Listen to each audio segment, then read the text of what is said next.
So 2020, eh? Seriously, what's the actual f***?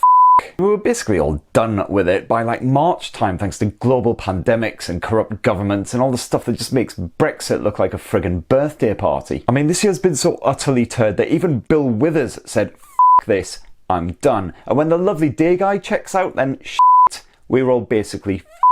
Now here in my all too cosy little existence, I've obviously never been the victim of racial discrimination. I'm so white that you'd be forgiven for thinking a bowl of rice pudding had somehow gained sentience and assembled into a vaguely human shape like some kind of really shit transformer. So to be honest, you shouldn't be listening to me at all right now. You should be going away and listening to the many, many brilliant speeches this week that have come from the likes of Killer Mike, John Boyega, Barack Obama, who've made their voices heard in this all too important time. And me, all I want to do is take this opportunity on this stupid little weekly show thing that I do on YouTube to say, wherever you are, please stay safe, please keep your friends and family safe, and if you can donate even just a tiny little bit to an anti-racism cause. Here in the UK there are absolutely loads. There's Show Racism Red Card, Stand Up to Racism, Black Lives Matter. I've put links to all of them in the descriptions down below, even just a couple of quid. Some of them allow you to sign up for a membership for just, again, a couple of quid a month, but it makes all the difference. That would be fantastic. And as regular viewers will know undoubtedly by now, the most anticipated smartphone of 2020 amongst the community has been the Sony Xperia 1 Mark II. Kind of gets mentioned a fair bit. So my plan is that when that comes in for review, I'm going to do a live Ask Me Anything evening. We can all get together online, talk a whole heap of bollocks. You can ask me about the phone, ask me about whatever you want. We'll have a good time, and I'm going to set it up so we can do donations throughout the night, and all proceeds will go to an anti-racism charity. So stay tuned for more info on that when the phone actually comes in. And now let's get on with the stupid little weekly show thing. Now, unlike the real news, actual tech news has been rather light and thin on the ground this week, but we did finally see the launch of Xiaomi's Redmi Note 9 Pro here in the UK. Great news for any skint punters who are after a new budget blower. Those specs are mightily impressive for a £250 smartphone. What you get here is a quad lens rear camera with a 64 megapixel main shooter. You get Qualcomm Snapdragon 720G backed by 6 gigs of RAM and a buttload of great features as well. I've done a full unboxing and tour of the Redmi Note 9 Pro, so go check that out for all you need to know, and my full in-depth review will hopefully be coming next week as well, as I've been using it as my personal handset for a couple of days now. And good news for you Sony fans out there as well, because Sony finally released the UK pricing and release date info for that Xperia 1 Mark II, as the pre-orders are actually open right now via the provider O2, with contracts kicking off around 40 quid a month, while Sony's sausage-shaped smartphone will also cost you £1,099 if you want to buy it SIM-free. And you can grab Sony's fresh flagship from June the 18th from O2, Carphone Warehouse and Voda, so not long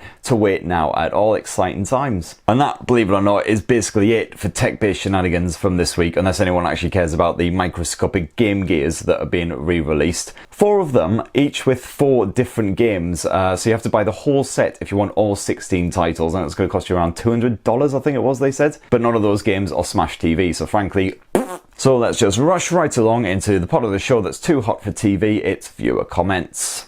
Viewer comments. So a good bit of HTC love to start us off. Jimmy says, if HTC release a flagship, then I'm sold. The One M7 is still the best phone I ever had. Great little handset, definitely. Johnny says, I really hope that HTC comes back with a boom sound. Great camera, great battery life, great version of Sense, headphone jack, etc. Yeah, I mean, that's exactly what I want to see. We know that HTC can do quality hardware. If it can upgrade Sense UI to just bring a really nice user experience, could be really toss. And if it's all clad in a full metal jacket again, then bonza. Next up, Sammy says, the most stupid review ever. No picture for the phones, just talking blah blah blah. That is it. No exciting thing in this video at all. Thumbs down. Now, tough crowd from last week. Not sure what he thought I was reviewing exactly, but thanks for the constructive criticism. Mr. Nobody, who last week was rather misguidedly asking me for dating advice for some reason, is now asking which phone would be best for impressing the ladies, the OnePlus 8 or the Red Magic 5G. Mr. Nobody, I don't think it's about what you've got stuffed in your pants, it's about how you use it. And yes, that is really terrible phrasing. Basically, Mr. Nobody, just be yourself and everything will be fine, I'm sure. I got faith in you, buddy. Next up, Jamie says, "Hi Chris, with the political situation between the USA and China deteriorating by the day, do you think it's worth keeping hold of my Huawei Mate 20 Pro with 18 months left on the contract? Can you see the US blocking all Google support, even for phones that were originally certified?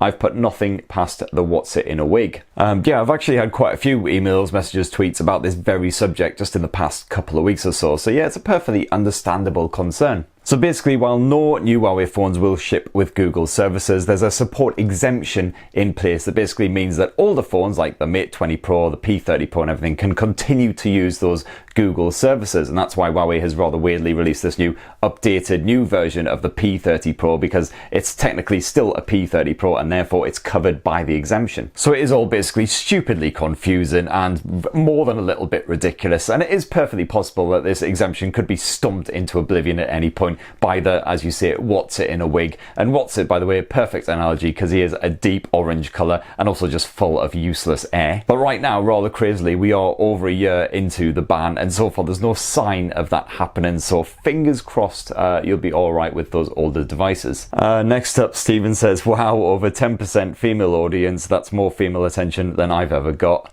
And Mike B says, 88.8% sausage fest. So yeah, apparently my milkshake does indeed bring all the boys to the yard. Rawr. Kath asks, "Have you been the lucky recipient of a gold Escobar phone yet?" Thank God no. It doesn't really look very good, does it? I probably shouldn't say that. I mean, I deeply doubt that Roberto Escobar is a Techspurt Weekly fan, and I doubly doubt that he'd actually bother to jump on a plane, come all the way over here to the UK just to break my legs for saying that his new phone looks like a glittery turd. But you can't be too careful. Next up, Sarah, sorry if I've completely mauled that pronunciation, says, "Looking for a new phone and I've been watching your videos like my life depends on it, and I swear I'm starting to hear my thoughts in your voice as if you were saying them." Well, first of all, thank you very much for watching my videos, and second of all, bloody hell, having me as like a constant life narrator must be a really deeply disturbing experience. And frankly, what you want to do is just go away and watch a shagload of Planet Earth or whatever and get David Attenborough in there instead. He'll be a much more respectable head companion. Next up, Isaac says, "Your anime wallpapers really crack me up, but I haven't seen any Naruto or Bleach though." Yeah, to be perfectly honest, those multi-season extravaganzas that go on for years, if not decades, I find them more than a little bit intimidating. I've got a really short attention span these days. I'm even worse than my kid. I find that, yeah, 26 episodes, that's about my limit. Next up, James from Bonnie, Scotland. Hi James, says, "Any chance for a Realme battle video between the 6 Pro, X3 Super Zoom and the X50 Pro?" That's a really bloody good idea. I may well nick that if I ever actually get a breather between the endless phone launches. Is just a constant stream at the moment. In short though, if I never actually get around to it, the 6 Pro would definitely be my recommendation for the majority of people. You got the X50 Pro, which has obviously got the 5G support, the boost in performance, but to be honest, the 6 Pro would be absolutely fine for gaming, for everything that you need to do, so definitely big thumbs up. Next up, Matt says, "Chris, good to see you showing collegial respect to your YouTube brother, Mr. Unbox Therapy." Yep, big fan for sure.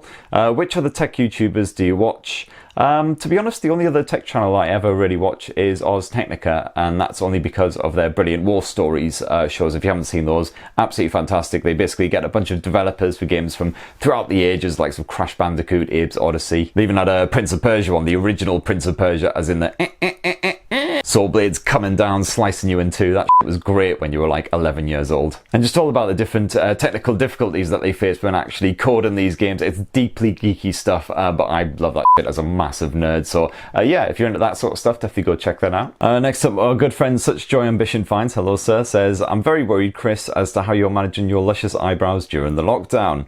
Are you having to coif them yourself? You could create a new channel combining whiskey tasting and eyebrow care and call it Quaff Quaff. Quaff Quaff? Yeah.